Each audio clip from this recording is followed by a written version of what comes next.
અરવલ્લી જિલ્લાના મોડાસા ખાતે રાણા સૈયદ વિસ્તાર નજીક મોટી દુર્ઘટના સર્જાઈ। મોડાસાની એક ખાનગી હોસ્પિટલની એમ્બ્યુલન્સમાં ભીષણ આગ લાગતા તેમાં સવાર એક બાળક સહિત 4ના મોત નીપજ્યા હતા, જ્યારે એમ્બ્યુલન્સમાં સવાર અન્ય 2 વ્યક્તિઓ પણ ગંભીર રીતે દાઝી ગયા હતા, જેમને તાત્કાલિક સારવાર માટે નજીકની હોસ્પિટલ ખસેડવામાં આવ્યા છે। મોડાસાની રીચ હોસ્પિટલની એમ્બ્યુલન્સમાં એક બાળકને વધુ સારવાર માટે અમદાવાદ લઈ જવામાં આવી રહ્યું હતું।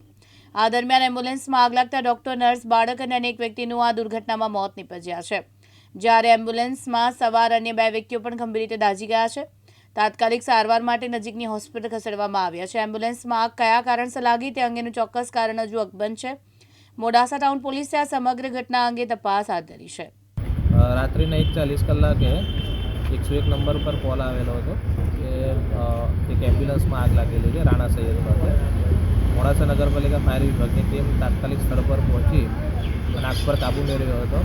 આગમાં કાબૂ મેળવ્યા બાદ અંદર ખબર પડી હતી કે અંદર ટોટલ 3 વ્યક્તિના ડેથ થયેલા છે, એક ભાઈ, એક બહેન અને એક બાળકનો સમાવેશ હતો અને એમ્બ્યુલન્સ જે હતી એ ઓરેન્જ હોસ્પિટલ અમદાવાદ ખાતેની હતી। ગઈકાલે રાત્રે 1 વાગ્યાના સુમારે મોડાસા શહેર પાસે આવેલ રાણા સૈયદ ચોકડી નજીક પેટ્રોલ પંપ ઉપર મોડાસાથી અમદાવાદ તરફ જઈ રહેલી એક એમ્બ્યુલન્સમાં અચાનક આગ લાગવાનો બનાવ બનેલો હતો અને જે બનાવના પરિણામે એમાં બેસેલ જિગ્નેશભાઈ મહેશભાઈ મોચી, જિગ્નેશભાઈ જે અધુરા માસે જન્મેલું બાળક તથા રાજકરણ શાંતિલાલ રેટિયા જેઓ ઓરેન્જ હોસ્પિટલમાં ડૉક્ટર હતા, અને ભૂરીબેન રમણભાઈ મનાથ જેઓ નર્સ તરીકે ફરજ બજાવતા હોય, એ 4 જણા પાછળ આગ લાગતા આગમાં સળગી ગયેલા એમનું સ્થળ ઉપર જ મરણ થયેલું અને આગળની સાઈડમાં બેઠેલ ડ્રાઈવર તેમજ જિગ્નેશભાઈના માતાશ્રી ગીતાબેન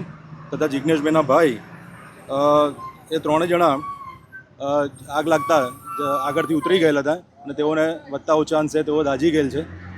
જે મેસેજ મળતા તાત્કાલિક ડિઝાસ્ટર કંટ્રોલમાંથી પોલીસ, એમ્બ્યુલન્સ અને 108 અને ફાયર બ્રિગેડની ટીમો અહીંયા સ્થળ પર પહોંચી ગયેલી હતી અને તાત્કાલિક આગ ઓલવવાનો પ્રયત્ન કરેલો હતો અને ઇજાગ્રસ્તોને સારવાર માટે મોકલેલા હતા અને આમાં કમનસીબ ઘટનામાં મરણ જનાર નાઓનું સ્થળ ઉપર જ ડૉક્ટરશ્રીને બોલાવી અને પીએમ કરવાની તજવીજ ચાલુમાં છે અને પંચનામું બધું સ્થળ ઉપર કરવામાં આવેલું છે।